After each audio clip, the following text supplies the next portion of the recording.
Welcome to today's episode, everyone. We are joined by Kelly Christoffersen, the Director of Engineering and Development at Wash, which is a Northleaf Capital Partners portfolio company. Kelly today brings over 20 years of engineering leadership experience, leading teams to build scalable, serverless platforms and AI-driven products. His work primarily focuses on driving efficiency, modernization, and business impact through machine learning and generative AI. Today, we'll discuss Kelly's perspective on how AI is shaping the software development lifecycle, what's working at scale, and where engineering leaders need to stay hands on. AI has rapidly moved from experimentation to daily usage across engineering teams, from code generation to testing and infrastructure automation. AI is clearly accelerating parts of your software lifecycle. But speed alone isn't the goal. As teams adopt AI at scale, new questions are emerging around quality, accountability, and decision making. Some areas benefit immediately, while others reveal new friction points, especially later in your lifecycle.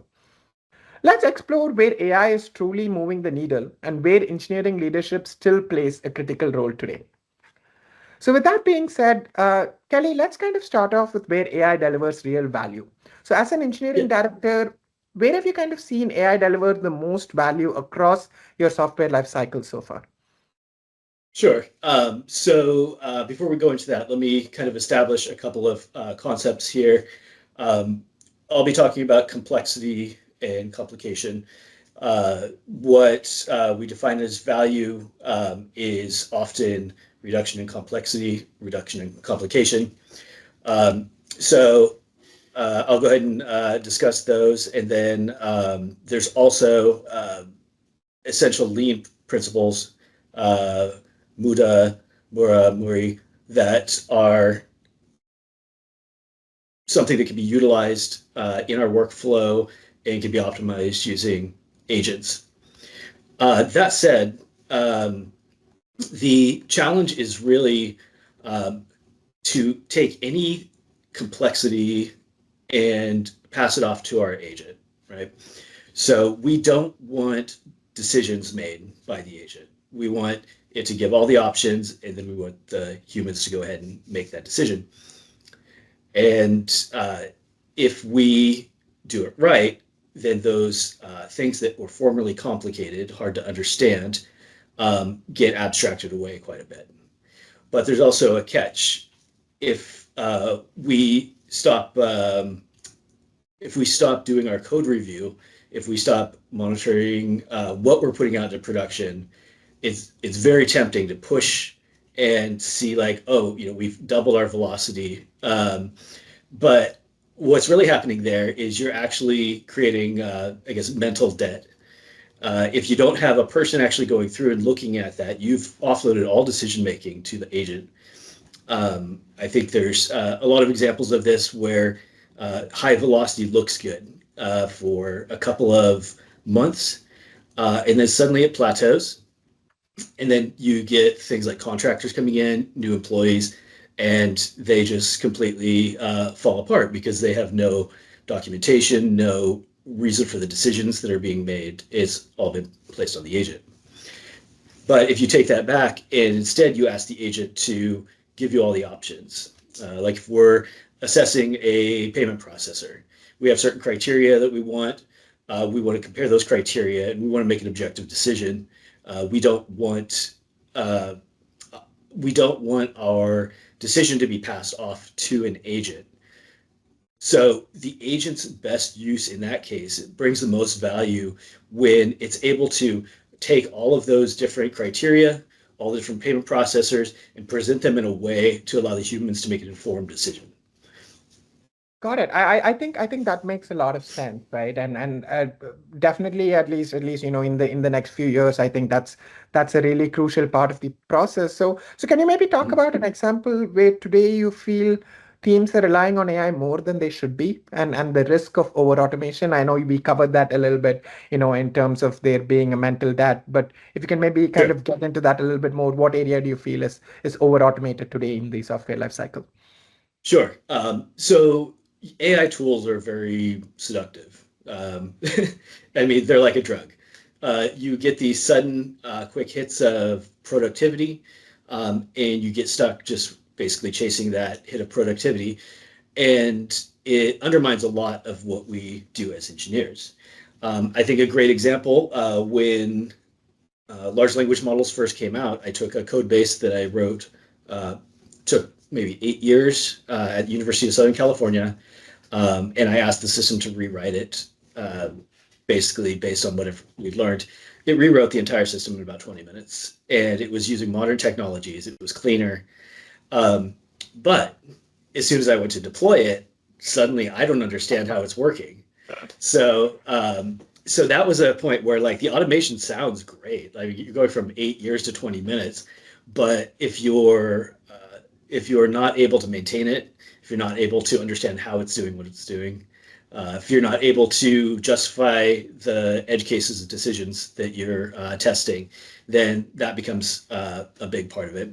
So I think a good example of over automation is the idea that when the test is passed, it's good enough for production.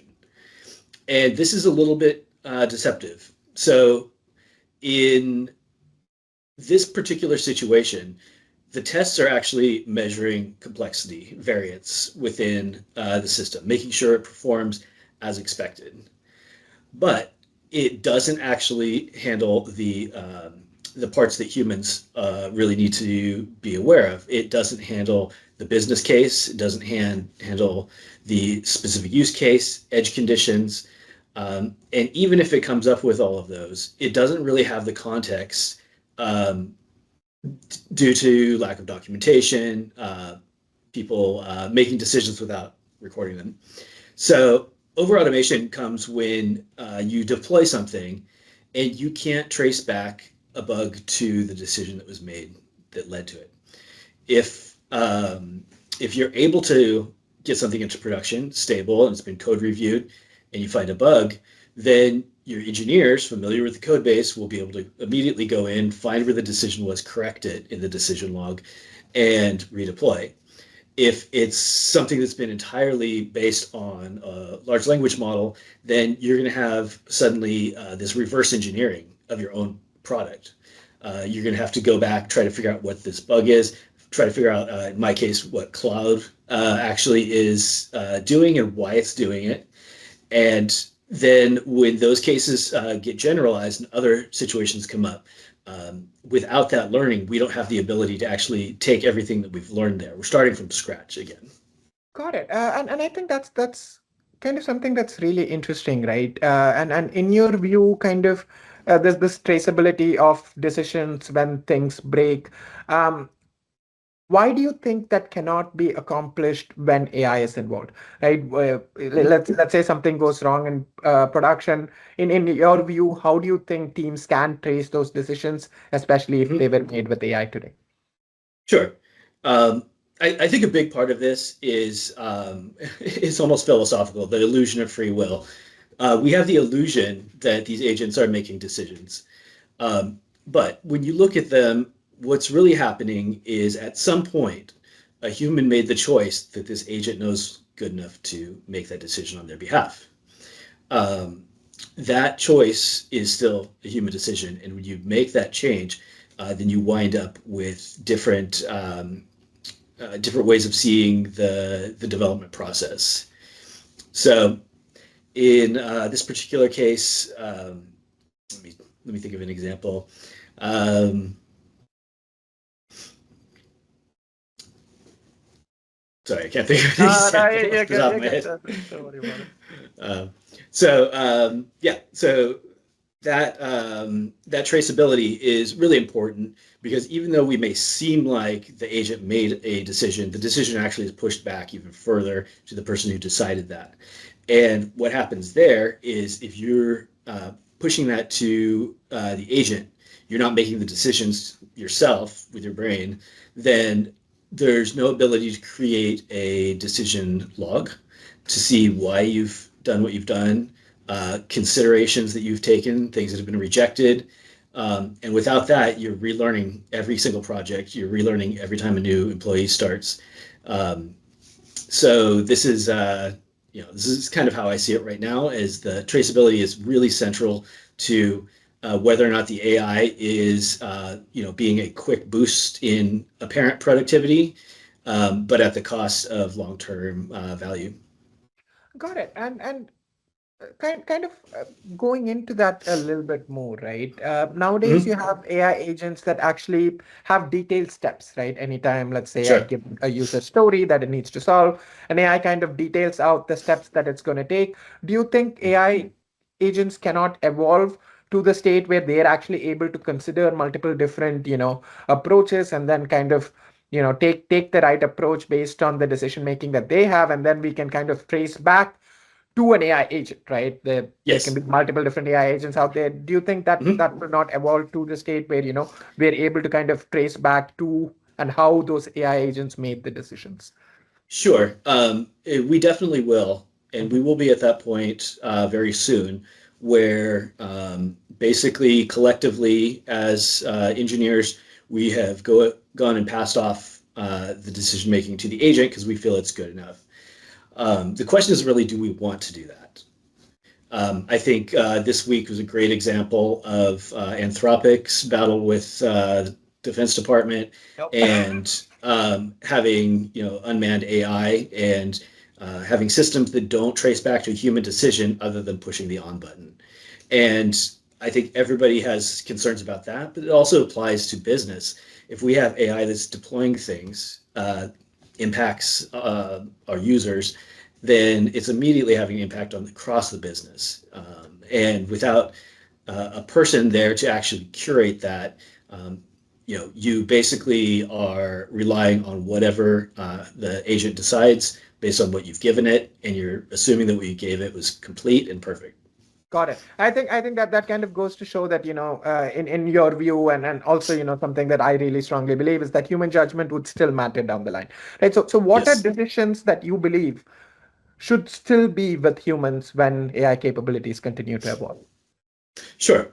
So I think that it's easy to think of syntax, lots of coding that has taken a lot of time and now is automated, much more efficient. But within the software development lifecycle, we have a couple of stages where human intuition is critical. User stories are the first point. It's very easy to get very quality user stories from all the large language models we have nowadays. But the problem is that a human is able to play the user. They are able to actually sit in their shoes. And so there's lots of things that are discovered that are not something that would be apparently obvious to the agent because it's maybe business specific or context specific.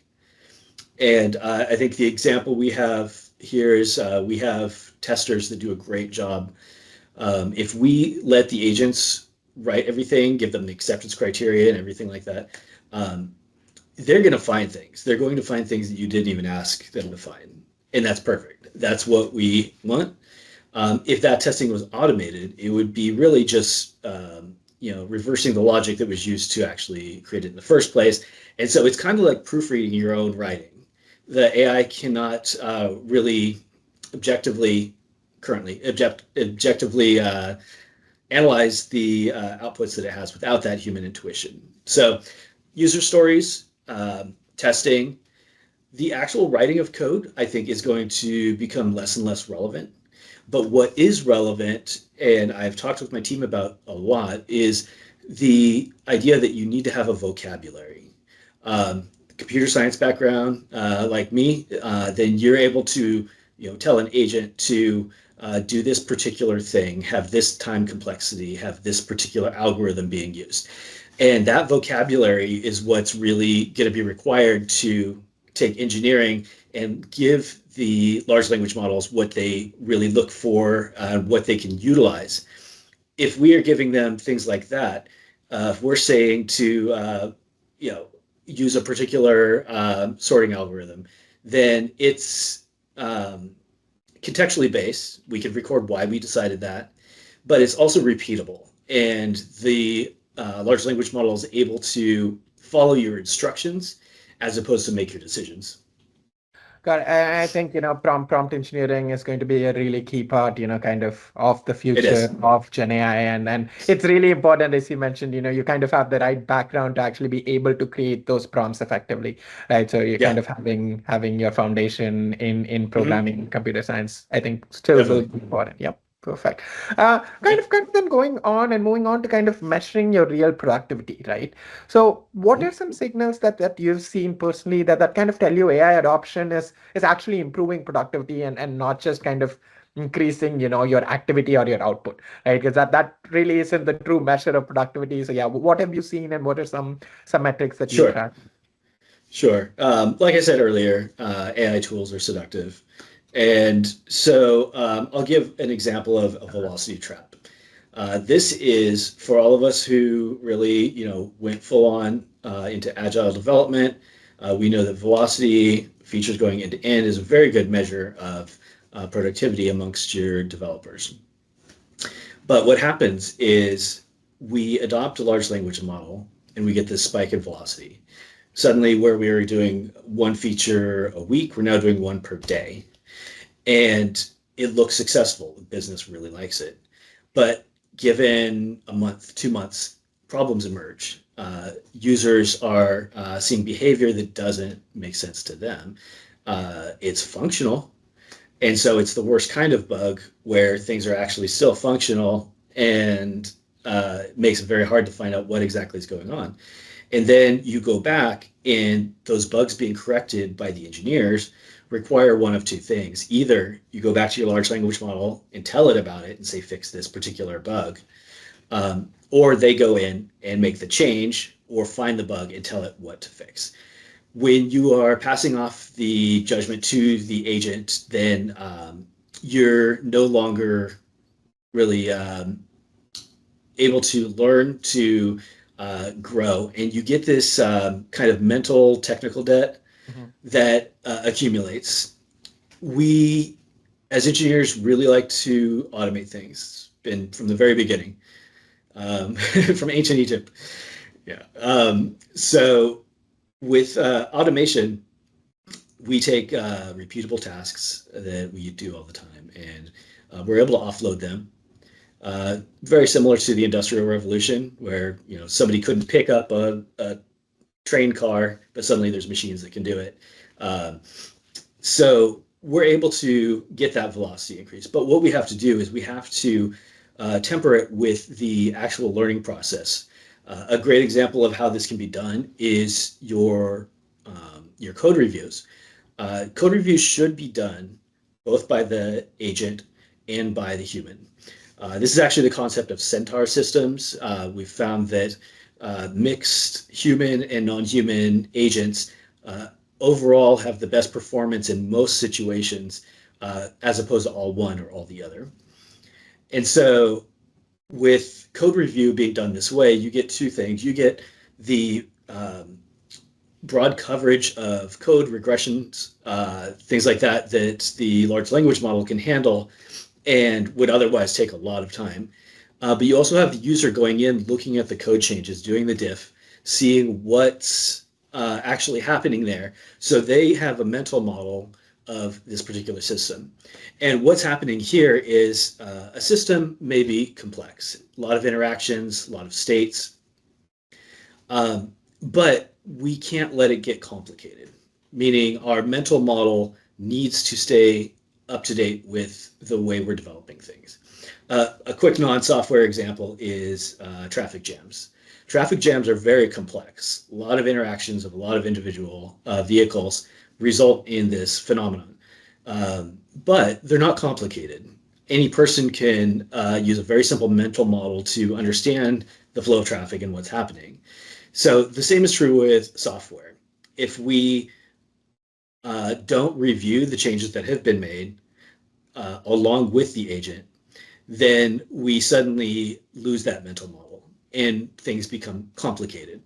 And complexity is sometimes inevitable, and you're going to have it in certain situations because we live in a messy world. But complication doesn't need to be inevitable. Got it. Complication is really the thing that we're looking at here. So in terms of kind of going back to measuring the productivity, right? I know we talked Yeah. a little bit about some of the mistakes, of letting agents completely do the code review and how it's important to Uh-huh. kind of have both a human and an agent in the loop. So what are actually signals that tell you your AI adoption is improving productivity, right? Because in the agile Sure. model, we talked about how it was more measuring your end-to-end feature releases, but maybe in the AI agent model, maybe it's not, right? Because of the issues that can arise with poorly shipped features. So yeah, what are signals Sure. that tell you we're improving productivity?